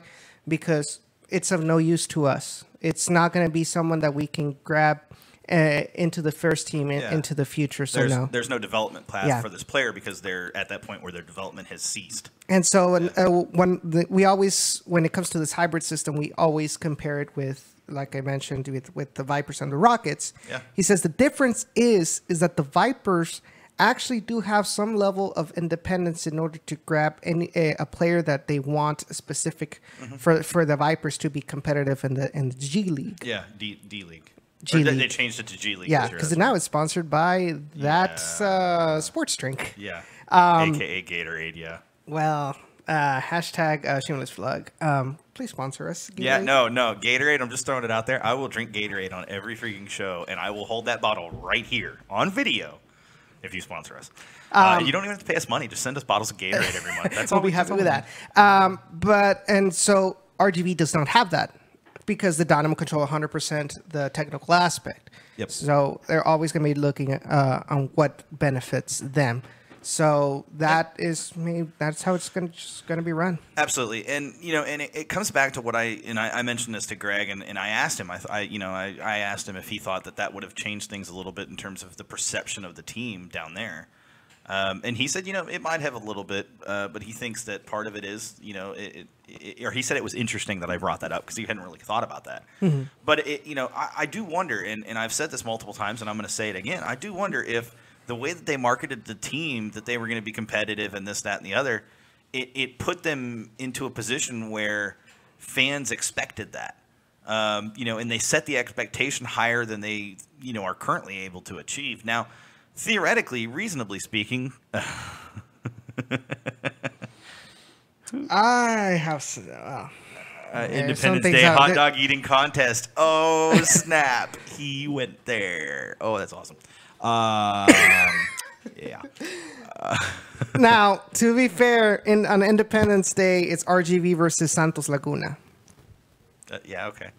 So, I just kind of So basically, what I was trying to head into is that the fact. So, this Wednesday, we're going to have on the show. Well, actually, it's going to be pre-recorded because he wasn't able to make it live. Yeah, it was recorded yesterday, right? Yes, that's why I didn't go to the Open Cup match. Yep. But Chuy Enriquez is actually had an interview with us, with Jacob and I. One of the interesting things he pointed out is that he's tired of making excuses, because he says everybody says like, oh, we're a new team and yada yada, and he's like, we're 15 games into the season. It's about time we stop making excuses for ourselves. Absolutely. And start fixing these things. They are embarrassed. Like he literally told me, like, I have there's not 1 minute in on my day where I don't think about the horrible results that we have been having. Yeah. So. And you know what? Some of that's mental. Okay, I don't want you to look at these questions. I want to read them to you, and I want you to answer them in the order that I'm going to read them to you. So The first question comes from Cisco. How much better, if any, was the inaugural RGVFC team than they are now, or was that just good coaching? I would say it was good coaching. Okay, and then he follows it up. He knew you were going to say that, actually. If the difference is coaching then, why is talent the difference now? Damn. Cisco, I just want to, I should have saved that for the very end of the show because, boom, mic drop. Because that kind of says it all right there, doesn't it? Yes. So if talent's not the issue and coaching is the issue, how do you correct coaching? Get a new one. Get a new one. I love Gerson, but that may be time. He may be gone at the end of the season because he's not getting the most out of these players. And Wilmer would have. So, if that's the difference. The problem is the Dynamo really going to want another Wilmer? Cisco says, boom. I mean, I'm posting this. It's a fantastic question. And it's a good point, too. It's a very valid point. Because if the difference between then and now is just coaching, I mean, it's not just coaching. Here's the thing, though, because there's a lot talent-wise. of similarities between this team and the inaugural team. Because even in the inaugural team, we had problems on the wings. Yeah. And we had good defense. Yep. We had a good goalkeeper. We had a good attacker with Zenon Katic, Yep. and then Ruben Luna coming in. Compared to now with Aldo Quintanilla. Absolutely. So I think the way you made it made me realize that yes, this might be a coaching issue. And he makes the point, and this is also valid, and this is he totally just destroyed me at the same time he destroyed you. He says, that's why he brought up the Dynamo success as an example, because look at who we had as the Dynamo before we brought in Wilmer. I mean, we had Owen Coyle, and he was struggling with the same players that Wilmer ended up with the exception of a few extra additions. But taking that same team, Wilmer was able to turn it around and turn it around in one season. So the point that Cisco's making, as much as it is, hey, if coaching's the issue, let's deal with coaching, not players. But on top of that, if your talent is there, then you can turn it around in one season. You just need the right coach. And maybe that's all that has to change this offseason for RGV to go way up in the sky. I mean, that talent's there. We see that was probably not the best way to say that, but we've got Quintanilla. He looks fantastic. You've got Padilla, looks fantastic. You've got great players on that team. It just seems like they can't figure it out together, and that falls on coaching. Yeah, here's the thing: the way I see it, they're always falling on the same aspects, the same mistakes. It just seems like one of the things that Chewy also told me, that he's also getting tired of the fact that whenever they're attacking, it's through him, and when he gets the ball, you have 2-3 players on him. Yeah, exactly. He doesn't have an outlet. Yeah, to help and what does that mean? And what does that mean? And that there's a lack of variance in this team, and that comes from coaching. Because if you're relying too much on one end, just because he has the talent, and you have no way of helping him out, that's something that is taught by the coach's tactics. If your tactics are going to be rigid, as far as the positions of the players, and it does no help, if you want to attack. And that's why a lot of people say, when the commentators say, well, it's because RGV has their attack is very repetitive, very what's predictable. The word? Predictable. Yeah, exactly. It is. And to be fair, the Dynamo were the same way when Owen Coyle was there. So with that said, I think it's just important to keep that in mind. I really do. I feel like at times RGV fans get pissed at the Dynamo, and really, if the only thing holding RGV back right now, if you believe they have the talent, and I don't think there's question that they have the talent, really, if it's just coaching, RGV fans should be more pissed at their own staff. That there should be. They shouldn't be picketing for independence from the Dynamo. They should be picketing for Gerson. Well, who brought Gerson? Hashtag Gerson out. I mean, come on. What's the difference? Why not? Who brought Gerson? The Dynamo. But they also brought in Owen Coyle, and then they brought in Wilmer Cabrera.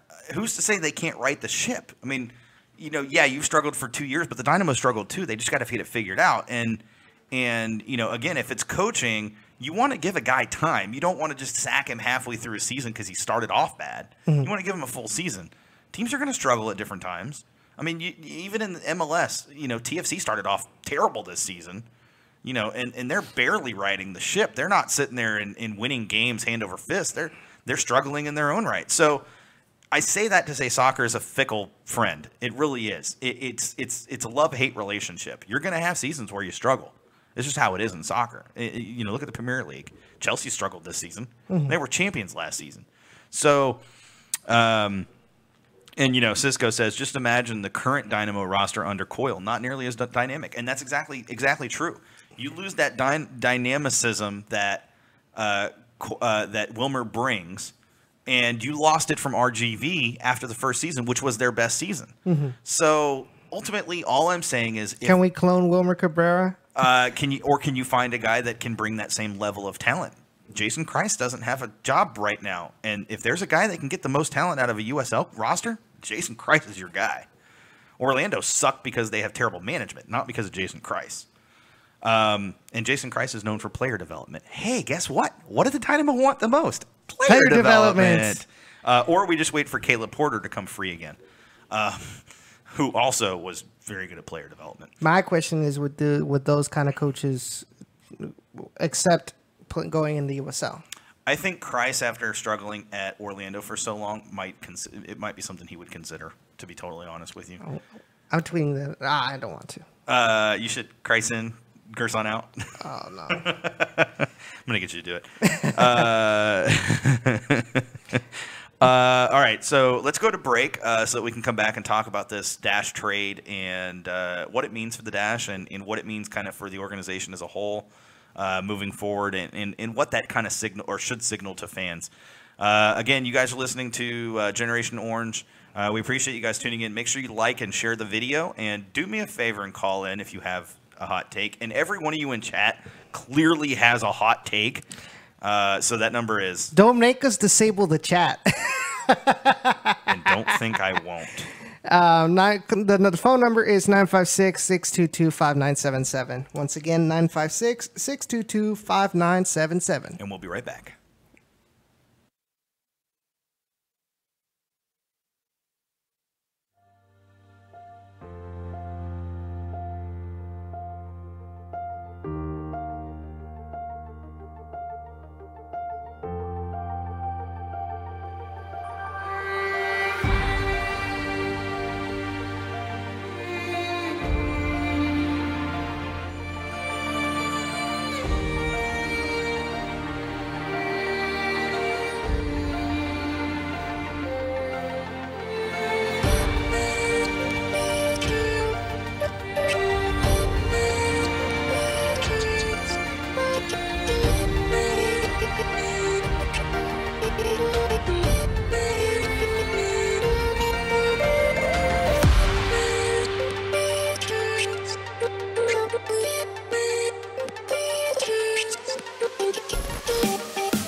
And we're back.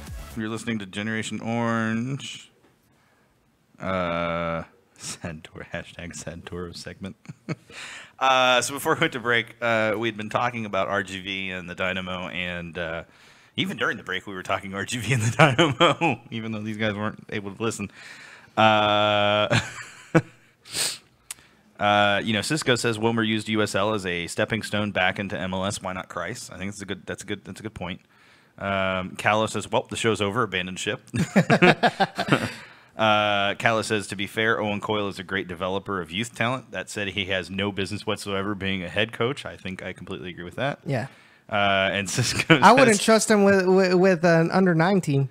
Cisco says his mom says hi, and she recognizes me now that I've met her. So hi, Cisco's mom. Hi, Cisco's mom. All right. So hi, Dad. Is your dad watching? He actually commented. Hola, señor Ochoa. Some Spanish. He's learning. I'm trying. Let's give me credit here. All right. So before we went to break, we said we were going to talk Houston Dash, and I think now that we've got 16 minutes left, we'll go ahead and talk Houston Dash. So first of all, before we talk Houston Dash, just a reminder, guys, Mix Zone podcast comes out. If it's not already out today, it will be out tomorrow. This is a retrocast. This is Jen Cooper's Keeper Notes show, basically. She talks with Dana Hooper and I don't remember the other person, but both are fantastic chats and definitely worth tuning in and listening to. It's in podcast format, so you can just download and listen to it whenever you want on your phone or PC. And seriously, you don't want to miss it. Anytime you can get that kind of information, it's so incredibly valuable. It's good information to have. All right, so... big news of the week with the Dash. Yeah, I was going to say big news of the week with the Dash. All right, so the Houston Dash acquired midfielders Sofia Huerta y Taylor Como. For Kristen Press and a draft pick. No, not for Kristen Press. For Kristen Press's rights. Okay. Not Kristen Press herself, and a first-round draft pick in 2020. I was just reading the headline. So, for those unaware, Sofia Huerta is a player I have coveted since she entered the league in the draft. Now you have, it just took 3/4 of a season to get your crush back. You went from Andresina to Sofia Huerta. He's like, yeah, you're not wrong. Taylor Como is not a bad, not an also player type thing. She's a very valuable player in the Dash are going to be able to utilize her very well. Callow says Dash legend Kristen Press. We got to make sure to include those words. Yes, all of her 0 minutes that she played for the Dash were fantastic. So in trading away Carly Lloyd and Morgan Bryan, we ended up with essentially now Sofia Huerta, Taylor Como, and then 2 draft picks that we haven't even used yet. So according to the press release, it is a conditioned natural first-round draft pick in the 2020 NWSL College Draft. Yeah. So some interesting information about, let's start with Huerta. According to the press release, she has scored 22 goals and tallied 11 assists and 74 appearances for the Red Stars since entering the league in the 2015 college draft. She has represented both the Mexican women's national team and U.S. women's national team, for whom she recently earned her 7th cap in the U.S. 2-1 victory over China last Tuesday. The Boise, Idaho native was allowed to switch her affiliation from Mexico to the Unites, that's how it's written there, United States last fall by FIFA.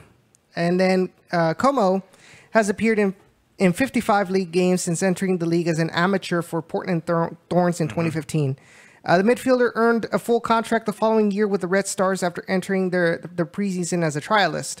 The Los Gatos, California native was key in securing Chicago's spot in the 2016 postseason after scoring a game-winning goal against the Orlando Pride, snapping a 3-game losing streak that summer. The Red Stars will receive forward Kristen Press's rights, like you said, who spent the first half of the NWSL season in Sweden with, I'm not even going to try and botch that. If anybody's curious, the team we traded with to get Kristen Press was ultimately Chicago. So basically, she left Chicago to go back to Chicago. There it is. Yeah. Anyways, continue. The Dash acquired her NWSL player rights in a 3-team trade on January 18th. In addition to the rights to press, Chicago will receive Houston's natural first-round draft pick in the 2020 NWSL College Draft. Yep. In the corresponding move, Houston waived midfielder Claire Falconer and defender Allie Murphy. Falconer was signed prior to the 2017 NWSL regular season, and Murphy was signed as a discovery player on March 24th. Faulkner was brought in to cover for the injuries to the back line. And now that those have kind of healed up and the Dash have moved forward, she was not going to see the pitch. So that's why that move was That's why they were able to waive that player. And then Allie Murphy was just an extra player depth, more or less. Yeah. So, yeah, it was an easy choice for them to make those two. Como and Huerta will be available for selection when Houston returns to league play at 7:30 on Friday, June 22nd against Portland Thorns FC at BBVA Compass Stadium. Yeah, I can't go to that match, unfortunately. Are you going as media? You should go as media so you can meet June Sophia for the first time. June 22nd, I'm going down to RGV. Oh, that's right. You're going on RG. Dang it, we're not going to have anybody there. Cisco, you need to go. You need to go. I'll try. I'll see if I can go to the next Dash game. There you go. I'm planning to go to that one as well. All right, so we got 10 minutes. Nobody's called in. I am extremely depressed with all of you, and has nothing to do with RGV and the fact that none of you guys want to call in ever. You guys are just at least rude. to make fun of me, you know. Yeah, I mean, you guys had an opportunity to just talk RGV and talk him into a corner. Anyway, so 11 minutes left. So let's do this. This is for you guys in chat as well as for us right here. Give me your top thing that we have not talked about this week on the podcast that you guys wish we would have talked about, and maybe we'll give it a minute or two on the show right now. Calo also says she played for Mexico. Good, get that number. I think I need to drop a couple of pounds. I'm just saying. Dude, don't even worry about it. Just go for it. There it is, everybody. Landon Donovan. I can't even follow that up now. That's great.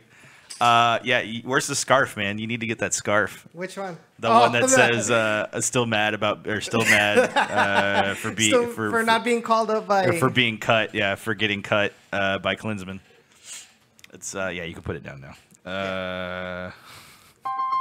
Oh, we have a call. That's probably Cisco. I don't know. That's my dad. Oh, all right, cool. I think he. Wait. You're good. You want to find out if he actually wants to be on air? Yeah.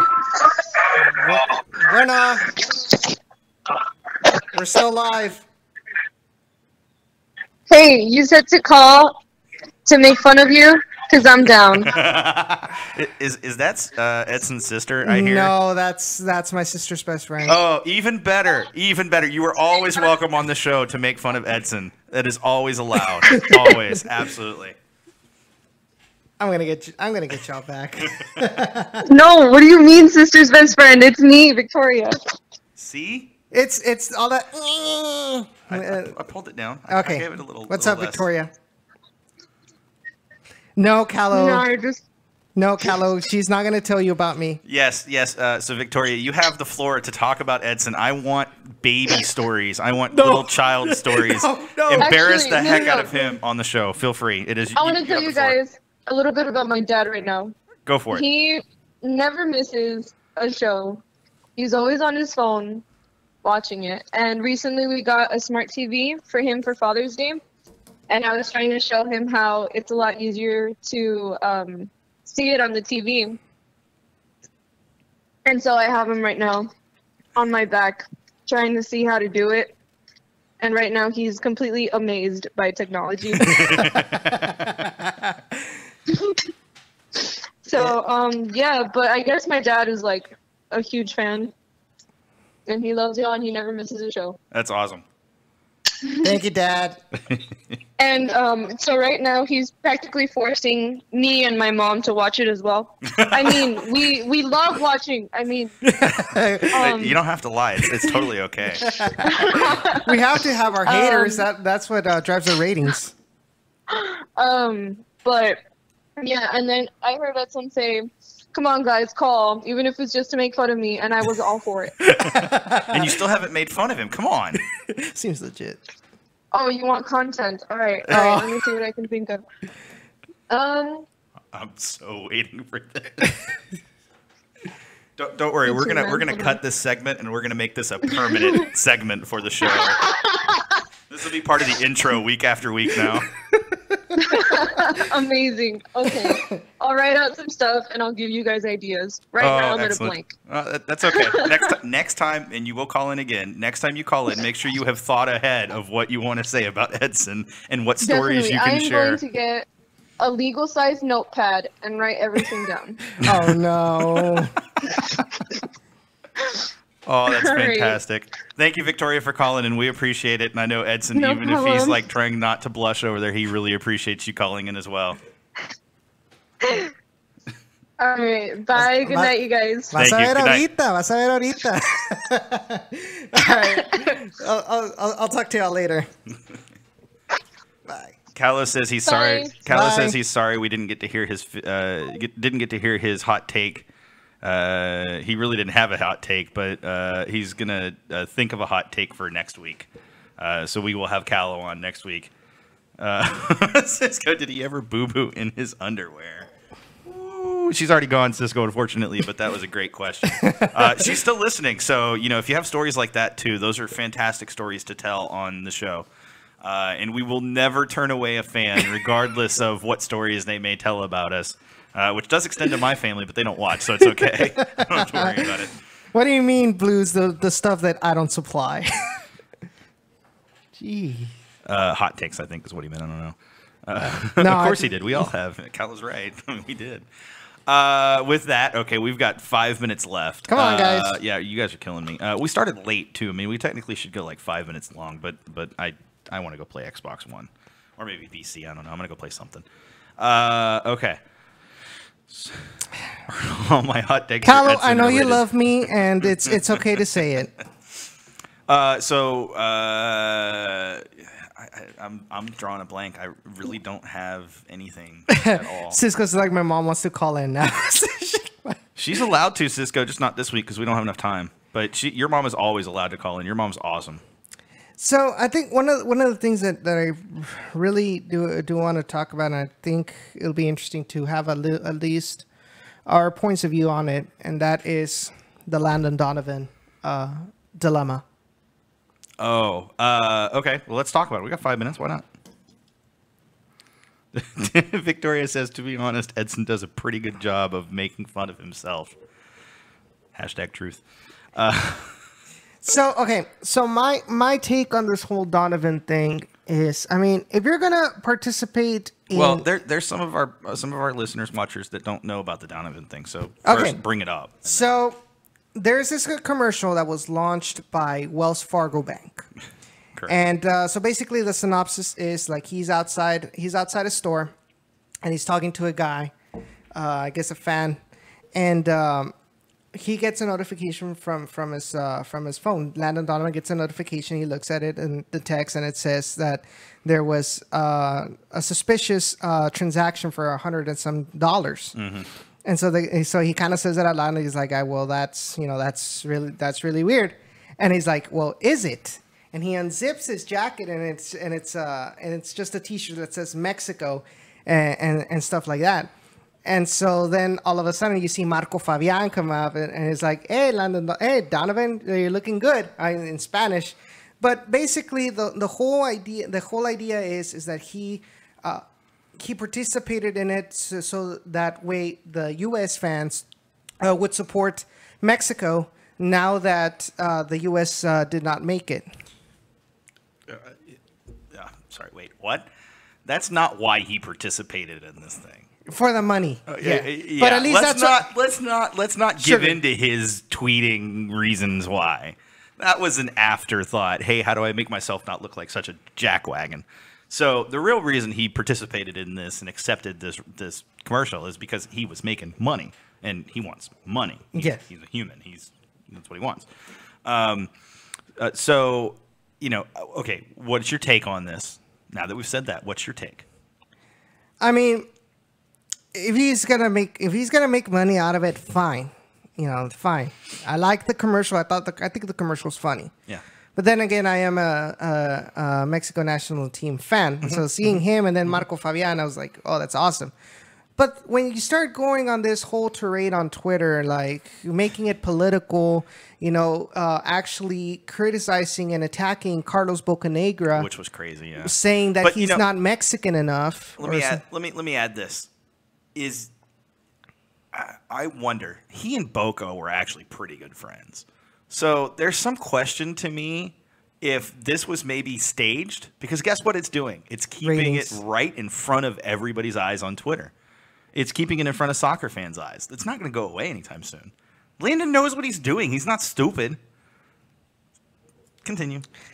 Just throwing that out there. Yeah. So basically, they had Taylor Twellman also, saying that I would never support Mexico and things like that. And he even said like, would you imagine like I think he said Ohio State supporting I don't know what other team just Michigan. Because. Yeah, those something like that. Those two are always at it. So I see their point, and I think Landon Donovan when he started making all these other tweets, I think he just made things worse. He dug the hole deeper. Excuse me, sorry. Calla says he hopes one day Landon Donovan can tell him how to be a better Mexican. Because he said that at one point in a tweet. Because he was Mexican enough. Yeah, because he grew up, with a lot of Mexicans, and that's how he learned how to play soccer and things like that. But the whole thing is, it's a fun little commercial. Just leave it at that. I mean, you're a U.S. national team legend. Okay, you want to make the decision like to support Mexico over the money that Wells Fargo gave you, fine. Absolutely. But don't attack others and make them feel less just because they don't agree with your position. Yeah. It was a poor choice, and people make poor choices. Calla mentions that Hercules Gomez got in there on it. And Cisco mentioned also that Sevi Salazar got in there too. Your sister, Victoria, says at the end of the day, we'll never know someone's true intentions. And I think that's important. As much as we say it was because of the money, and I think we all can probably go, yeah, that's probably the reason. I mean, in reality, can we really say that, though? Because we don't know. Landon, maybe he did it because he wanted to garner that support for Mexico. No, that's not the reason he did it. But we can say that that's a possibility. He could have had other reasons maybe he wanted to do it as well, to try to build up more. I mean, he went to Liga MX, so there's clearly something there we don't know. And when he went to Club Leon, one of the first things he said was, "We got to knock down these barriers." Yada. So even in that, he has a tendency of making it political. Yeah, and I don't think there's anything wrong with that. Knocking down the barriers, I think, is fair because it strengthens not only the federation, but it can strengthen the U.S. men's national team as well, and also the Mexican national team. Yeah. Because the better the competition is, the better overall the tournaments, or not the tournaments, but the tournaments, but also the international friendlies. So anyway, we've buried that one, and that's it. That's our show. It went by so fast. It did. That was a very fantastic 2 hours. Hashtag make it 3 hours. I didn't know. No. I think two is fine. Yeah, most other podcasts only do 1 hour. If you figure it, we're technically 4 hours. If you go 2 hours for Gin Orange, 2 hours for Down in the Valley, and then hour and a half for Down in the Valley most weeks. And then with whatever the gaming channel is going to end up being, and we're going to talk soccer while we're playing. I mean, it's not like we're going to just be silent playing video games. Yeah. And some narrations. Oh, plenty of narrations. And we will be playing matches like Dynamo versus FCD. We'll be playing, or we'll hook up my computer and we'll have RGV versus Dynamo. RGV. Yeah, a little fun there. But anyways, thanks you guys for tuning in again. All you guys that have been busy in chat talking, we appreciate that so much. It really does make these 2 hours go by a lot faster. Like I said, this is going to be a more consistent thing with the videos going on. So you can expect it to kind of keep up week over week. We enjoy the videos, we really do. And then, guys, make sure you like and share this video. Tell your friends, tell your family, tell people you hate. I don't care. Just get the word out. We want to grow this thing. We want it to be, we want it to be something that, we can use to try to get you guys information from players, from staff, front office personnel. More than just the line that they like to put out on Glenn's show. We always are open to signing a new player and always open to whatever opportunities give us the opportunity to upgrade our team wherever we can upgrade. I'm sick of that line, by the way. With that said, you can tune in every Tuesday to Generation Orange on YouTube at 7 p.m. Again on Tuesdays, Central Time. And remember, you can tune in to Down in the Valley on Wednesdays at 7 p.m. on the same channel. And again, make sure you listen to the Mixed Zone podcast this week. It should be out already, but if it's not, it'll be out tomorrow. Definitely worth listening to. Got some really good stuff on. And then stay tuned for the upcoming Down in the Valley gaming I channel. will be tweeting out the channel link. It's still under construction, but I will be tweeting it out on Down in the Valley's Twitter account. So and that Generation way, Orange. We'll do it on both. and that way you guys can start subscribing. That way, the sooner we reach 100 subscribers, we can actually have our custom link. Yeah, so definitely, you guys, we will want you to subscribe for sure. And again, thank you for tuning in. And until next week, Hashtag we are todos. hashtag Forever Orange. And hashtag -TF on. Damn straight.